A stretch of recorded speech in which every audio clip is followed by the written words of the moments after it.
Oke coy, jumpa lagi dengan Backend Magang, stay humble dan tetap semangat untuk terus belajar layaknya anak magang. Oke, seperti biasa ya, sebelumnya terima kasih dulu nih saya buat semua yang udah like, subscribe, dan share sebagai support untuk Backend Magang. Dan juga semoga nih yang lagi pada nonton sehat-sehat terus dan lancar-lancar terus karirnya ya. Oke, jadi biar gak banyak cincong ya. Jadi kalian itu Backend Magang tuh bikin project iseng lagi nih. Tentang apa? Jadi gini, inspirasinya itu dari abis nonton nih kemarin Backend Magang tuh abis nonton videonya Kak Aurel Val yang di channel Geeksrelia itu gitu. Jadi itu kalau yang belum tahu ya, kalau udah tahu ya udahlah ya. Nah, di situ tuh saya tuh nonton video tentang Point Nemo. Nah, Point Nemo tuh apa sih Bang? Ya simpelnya Point Nemo itu dia tuh suatu titik lah di samudra yang benar-benar jauh lah dari daratan gitu loh. Nah, jadi masalah sebenarnya titik yang dianggap Point Nemo ini itu udah ditemukan lah sama seorang ilmuwan lah ya, sama nama itu kalau nggak salah Harvey Lucatella. Nah, dia tuh udah nemuin itu, kira-kira tuh di sini sih. Nah, di sekitar inilah ya. Jadi kalau di lintang itu di 48 sekian, kalau di bujur itu di 123 sekian ini gitu. Nah, kalau di videonya si Geekrelia itu, si Kak Aurel Val itu dia jelasin kalau si Harvey Lucatella itu nemuinnya dengan perhitungan aja. Dia ngitung pakai komputer jarak-jarak yang terjauh nih dari garis pantai gitu kan. Nah, di sini jadi saya tertarik nih buat bikin program seperti itu. Jadi di sini kita pakai Python biar lebih mudah lah karena library lebih banyak gitu kan. Jadi ya di sini bukan buat nemuin Point Nemo-nya karena udah ketemu gitu kan. Tapi ya bisa juga programnya dibuat untuk nemuin ini. Cuma tentunya nanti hasilnya pasti agak lama ditemukan karena kan banyak itu titik-titik dari daratannya gitu kan. Tapi tetap bisa dilakukan. Cuma kalau kali ini saya tuh cuma bakal nunjukin gimana sih kita nyari titik-titik terjauh dari daratan gitu yang ada di samudra gitu. Nah, untuk dapetin garis-garis pantainya itu kita bisa pakai dari sini nih. Natural Earth Coastline. Di sini kita tinggal download aja nih filenya nih. Di sini kita udah dikasih data banyak di sini ya. Hasil downloadnya tuh gimana? Nanti gini. Nah, ini saya taruh di sini. Nih ya. Di NS10M Coastline ini hasil downloadnya nih. Nanti ini ada banyak file kayak gini nih. Yang kita pakai nanti yang mana yang kita pakai di program tuh yang .shp ini. Jadi ini yang untuk kita dapetin mapnya gitu. Nah, ini nggak bisa dibuka sih ya. Jadi nggak kelihatan isinya apa. Oke, jadi pertama tuh yang saya lakukan apa sih? Jadi sini tuh intinya sih saya nanti bakal ngeprint kayak gini doang nih, titik-titik yang berjarak nih saya anggap tuh udah jauh dari daratan tuh ketika dia udah 3000 meter ke atas gitu kan. 3000 kilometer ke atas, sorry meter lagi, kilometer ya. Dari daratan terdekat. Nanti saya print mana koordinat lintangnya, mana bujurnya itu kan. Tahu ini latitude, ini longitude. Terus jarak daratan terdekatnya itu berapa. Nah, jadi sini saya tinggal ambil datasetnya itu. Ini kalau misalnya nanti teman-teman mau project ini bisa komen aja ya di komentar, nanti baru saya kasih di link description untuk reponya gitu. Kalau enggak ya nggak usah karena kan project iseng doang. Nanti kalau misalnya tinggal di sini diganti aja nih pathnya yang mana gitu. Tambahin deh sesuai kebutuhan. Kalau ini kan saya taruhnya dia di sini nih.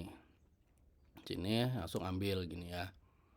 Nah, di sini saya cuma punya dua servicesnya ya dari repository yang nanti dia akan manggil ke servisnya gitu kan. Service itu ada di sini di Finimo ini. Jadi saya cuma ada service sama repository ini aja yang paling penting di sini. Nah, kalau yang di dalam repository dia tuh ngapain? Jadi tadi file path-nya itu dibaca, terus di sini saya convert dulu dari EPSG 4326. Ini kan yang standar tuh pasti pakainya EPSG 4326. Jadi ini kayak dia tuh ngebaca secara lintang dan bujur tadi gitu. Nah, untuk supaya dia bisa jadi ke jarak yang biasanya dipakai di peta, jadi kayak meter, kilometer. Nah, itu harus di-convert dulu nanti ke 3857 gini. Jadi dikubah dulu ke 3857. Ini misalnya teman-teman itu pernah melakukan indexing di PostgreSQL pakai gene indexing, itu juga biasanya kita akan convert dulu nih karena defaultnya adalah 4326 gitu. Jadi di convert dulu ke 3857. Ini nanti teman-teman bisa explore lagi sih ada apa aja, nggak cuma dua ini doang sih, ada yang lain juga. Nah gini, jadi setelah saya ambil semua cost line-nya, nanti saya hitung nih. Inilah cara prosesnya ya. Pokoknya terakhirnya tuh, ntar ini saya kecilin dulu deh biar lebih kelihatan. Karena nanti buat printnya di sini agak panjang guys. Nah jadi gini nih, setelah saya ambil kan, terakhir pokoknya saya tinggal saya bagi ke 1000 supaya dari meter tuh ke kilometer. Jadi si 3857 ini dia dalam jaraknya tuh meter ya gitu. Jadi nanti saya kok bagi lagi 1000 supaya nanti ke kilometer seperti itu. Nah, terus kalau yang di sininya yang di find Nemo ini, ya ini tadinya sebenarnya saya mau bikin buat finding point Nemo gitu. Cuma terlalu lama nanti jalannya projectnya, jadi kita ambil semua aja nih yang jaraknya lebih dari 3000. Jadi maksudnya gimana sih bang? Ya kayak gini. Ini kan saya pun pakai sampel nih. Sampel 1000. Nah misalnya untuk lebih akurat sebenarnya dari sampel size ini bisa aja nggak usah 1000, nggak usah dibatasin sama sekali. Terus perhitungannya kan di sini saya pakai random nih. Jadi tuh saya ngambil titik-titik yang random gitu. Nah kalau misalnya mau akurat bahkan nanti bisa sampai nemuin titik si point Nemo itu, bagian random ini sama untuk sampel size nggak usah, cuma ya pasti prosesnya bakal lama gitu. Dia seperti ini. Nah sebelum kesini tuh untuk requirementnya ini library saya pakai ada GeoPandas, Shapely, Geopy, Matplotlib, NumPy sama pprots. Ini nanti teman-teman bisa explore aja sih biar saya nggak terlalu panjang jelasin ini. Cuma yang jelas kalau kayak GeoPandas itu kan saya pakai di sini. Jadi dia untuk baca datasetnya gitu. Kan ada pandas yang biasa tuh. Kalau ini GeoPandas buat baca dataset yang bentuknya ya bentuk geometris murni geografi gitulah ya. Soalnya lebih tepatnya ke geospasial lah gitu kalau sebutannya. Nah, baru di sini kita kembali yang ke tadi. Jadi di sini saya jalanin seperti ini ya. Ini tadi saya ambil titik-titik yang random. Terus saya bikin prosesnya ini untuk jalan konkuren gitu kan. Jadi jalan sendiri-sendiri paralel. Kira-kira seperti ini. Ya, ini proses poinnya. Dia juga ada validasi ya, karena kadang tuh ada poin-poin yang invalid gitu supaya nggak error. Baru nanti saya ujungnya ke sini ke closest distance to the land ya. Jadi setelah data itu ditransform baru kita bisa masukin ke metode yang ini. Nih, ini ya. Ini dari sini ini buat interface-nya aja. Kembali ke tadi ke services-nya. Nah, seperti ini. Jadi kira-kira sebenarnya gini doang sih. Untuk membuat ya pokoknya di sini saya ambil sampel size itu, jadi saya lakukan prosesnya itu sebanyak sampel size-nya aja 1000 atau 10.000 gitu kan. Nah, kalau tadi itu saya lakuin nggak pakai sampel size, jadi emang semuanya aja dari datasetnya itu. Cuma ya prosesnya lama banget. Nanti video jadi panjang, makanya jadi saya rubah kita cuma buat dapetin mana sih yang jauhnya lebih dari 3000 km. Misalnya gini ya. Jadi saya tinggal jalanin aja.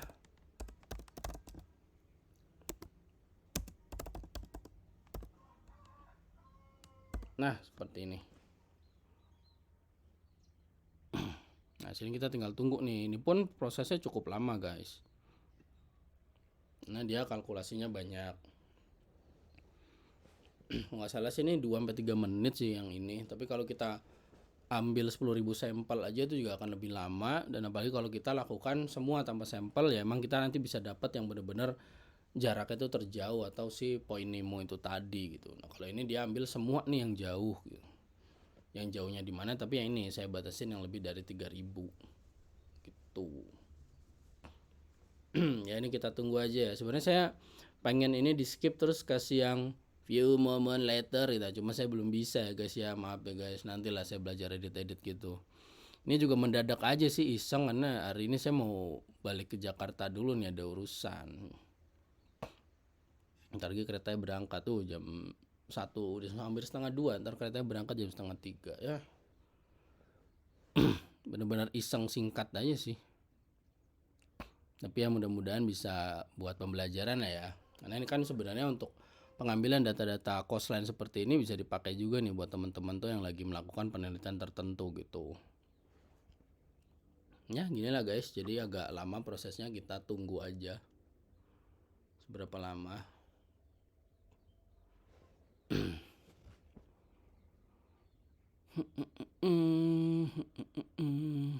Nah ini ya, ini kenapa saya gedein bagian terminal ini, karena ini banyak tuh. Nah, saya urutin dari yang paling atas. Nah ini misalnya ada di lintang sekian, bujur sekian, tuh jarak terdekatnya 4000. Ini gimana cara kita lihatnya bang? Ya bisa aja, tapi saya pengen yang nomor 2 ini ada 3, saya seneng angka 3 sih. Misalnya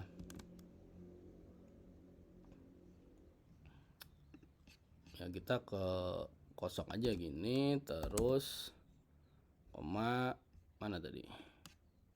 Nah ini. Nah, kita bisa lihat di maps guys, kayak gini. Dah. Nah ini saya tinggal ambil. Ini kita zoom out, dia ada di mana?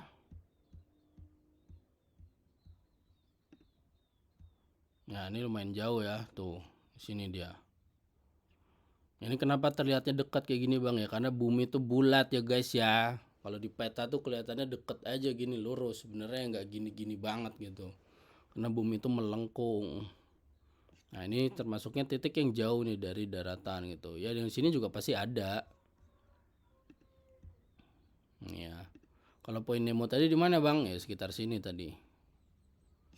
Ya. Ini kalau poin Nemo sekitar sini. Ya, ini paling jauh sih dia gitu. Nah kalau kita mau dapetin yang paling jauh aja bisa. Tadi semuanya nggak usah dibatasin dengan sampel.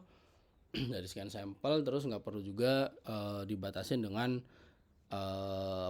poin-poin yang acak. Benar-benar kita telusuri aja semua yang ada di dataset, terus kita hitung gitu aja cara ganti logiknya gitu.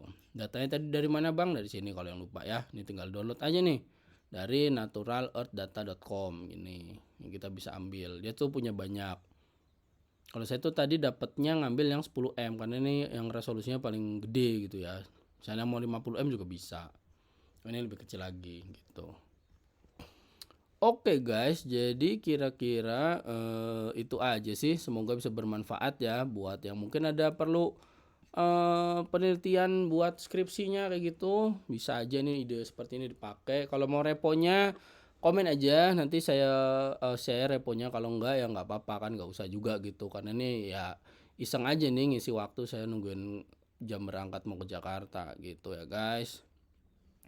Oke, pokoknya support terus Backend Magang dengan like, subscribe, dan terutama share. Siapa tahu nih ada teman-temannya yang lagi belajar hal tertentu, lagi mengalami problem tertentu, itu bisa tercerahkan gitu atau terbantu lah dengan video yang saya buat. Jadi gitu aja, sekian dari saya. Terima kasih, salam Backend Magang.